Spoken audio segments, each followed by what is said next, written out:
to make a Sunny surprise. This is the grandbaby's favorite breakfast, most of it. I did this when I was about 12 years old. I went to a friend's house for a sleepover and her mom made these, and I've made them ever since, and I started it for the kids and they want them all the time. Take a regular piece of bread, gonna cut a little hole in it. Some people call them eggs in the basket, birds in the cage.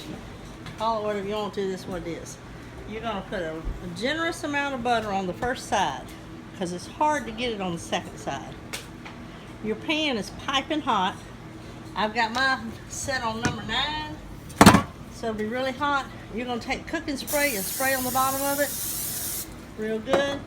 Put that baby right there. You're gonna take 1 egg, very carefully. You're gonna crack him and put him right inside the little basket. At this point, you're gonna turn your light down, probably to about 5 on mine. If you can, don't get burnt, but put you a little bit of butter around the top part of the because this is the side that didn't have any butter. If you can't do this step, it ain't no big deal. But I try to put a little bit on there. I want to make sure they get some meat on their bones. If you have time, you put a little salt on it. I usually forget to put the salt, and it hasn't stopped them from eating it yet. And you're just going to let it sit there and hang out a few minutes. You want to let your first side sit there a few minutes so it can brown before you try to turn it, or it's gonna fold on you. So, and usually I do about 3 to 4 of these at the time. So I'm not used to doing just one. On a good day, I make about 8 to 10 of these when I have the grandbabies here. Wow, they love them. Some of them eat them plain, some of them eat them with syrup, some of them eat them with jelly.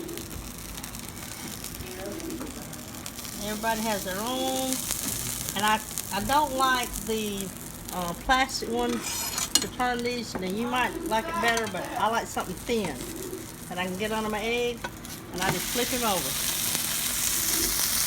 That's all you do. You don't want to cook it too long, because if you do, the inside is going to be hard, and they don't want that. They want the inside runny, and you cannot break it. They have to break it themselves. Okay. So how do you know when it's done, but it's not too done? It's a good question. You look right here at the edge. If it's not done and you play around with this edge, you're going to see that white stuff right there. Okay. That juice. That egg is not done. So you'll know when it's done. I keep checking the edge. But mostly you just try not to leave it too long on one side, because it will cook hard, you know, and your middle will be done, and that's not what they want. Then I just very easy flip them again. So you can tell the white's starting to cook and separate like that. Yep. See all that? There's a little bit right there.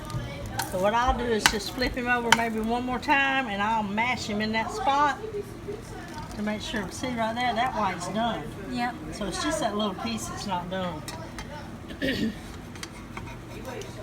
And some of them would eat it like that and roll on, but I can't eat it like that, and I can't serve it like that. No, me neither. I got to have the white done, but like I say, if you do it very long, you're not going to have the yellow, and they're not going to be happy.